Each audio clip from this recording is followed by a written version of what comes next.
Hi, and welcome back to the show. I'm Jill Deacon. Jay is away tonight. In just a moment, we'll take you out to the ball game. We're in pitching, how a little physics can help you throw a baseball.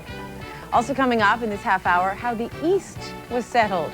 Geologists have discovered a 9,000-year-old settlement in the Middle East where everyday life was surprisingly similar to urban life today. And getting rid of some unwelcome visitors. Canadian scientists go head-to-head with a couple of insidious European travelers.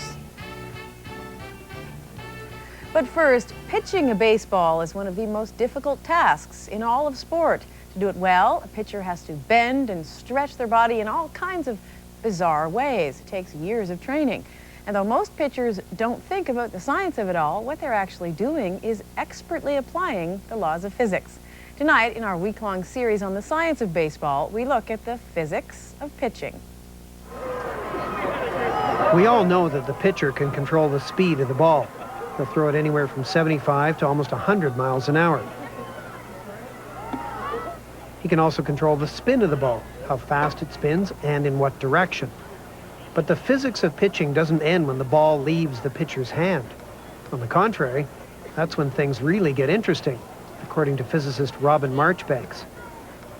It's at that point that the physics of the relationship between the ball and the air really begins and determines how that ball arrives finally at the batter.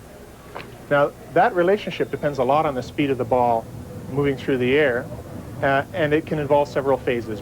At very low speeds, the air can flow over the ball but establish a kind of a boundary layer in which there's a smooth transition from the surface of the ball to the air that's passing by. At very high speeds, though, you'll get a separation of that boundary layer. The air leaves the ball and just leaves a trail of vortices behind it. Most of what's interesting about baseball happens in the area in between those two, in which you change whether or not that boundary layer separates from the ball or how it separates from the ball. But how does the pitcher do that? How does he change the way air behaves around the ball? Well, besides varying the speed of the pitch, he relies on a secret weapon, the seams. The stitching on the ball creates small ridges on an otherwise smooth surface. By positioning those seams in a particular way, the pitcher can create turbulence and control the amount of drag on the ball. To better understand all this, let's look at three different pitches: fastball, changeup, and curve. There are others, but these three are the basic ones, the ones a pitcher like former Blue Jay starter Dave Stewart had to master early in his career. The four-seam, you hold across the fat part of the ball, or you hold it across the horseshoe. And throwing the four-seam fastball, you throw the ball and it gives you the effect of being straight. But I think because as you throw the ball, you're going to be on this side of the ball regardless, you get a little ride on the ball. And a lot of hitters say it gives the appearance of also rising, but I don't believe that to be true. But it is the most accurate fastball that you'll throw. It's a straight fastball, usually. The expression "getting ride on the ball" refers to the backspin pitchers use in throwing a fastball. Backspin flattens out the arc of the ball, but more on that later. Dave Stewart's right, of course. The so-called rising fastball doesn't actually rise. It just looks that way to the hitter because it's so straight and fast compared to other pitches. Part of what makes it fast is the orientation of the seams. With the four-seam fastball, what we heard described was a grip on the ball which, when it was delivered, meant that four seams in succession present themselves to the air. So that's four different places in which you can actually initiate this boundary layer separation, and it means the ball actually has a little less drag. The four-seam fastball is going to be a little bit faster pitch than some of the other options. Now the changeup works real similar to your fastball. Everything is supposed to be the same. It's supposed to have the same appearance of a fastball, but you allow the grip, which is a little choked, to give you the velocity change.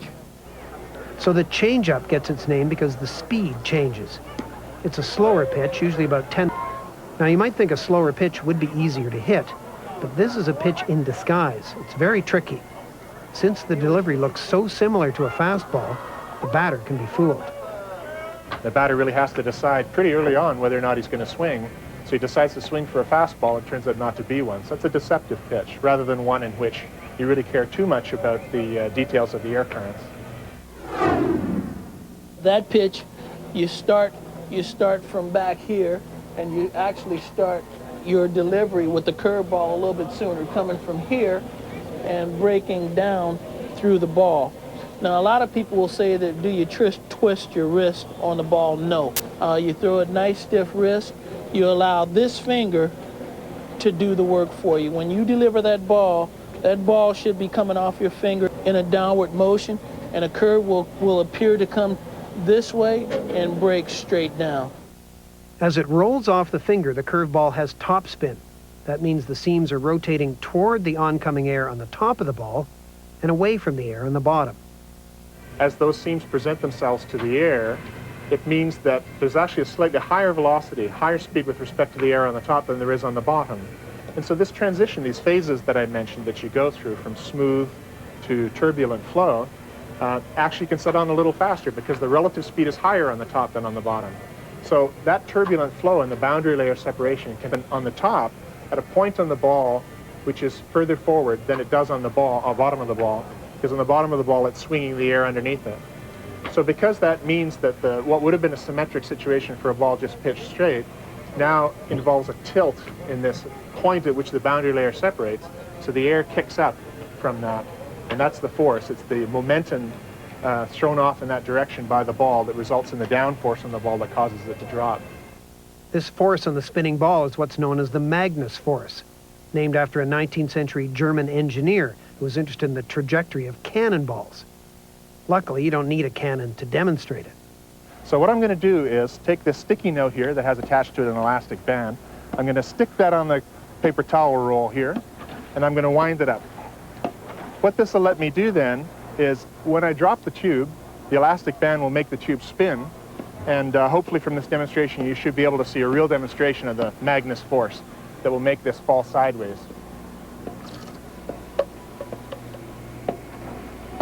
So as the tube fell down there, it was spinning quite a high speed, and the Magnus force was enough to make it scoot out to one side. The Magnus force works on a baseball the same way. It pushes the ball in one direction or the other, depending on how it's spinning. As we saw with the curveball, top spin pushes the ball down. And remember the fastball? It spins the other way with backspin.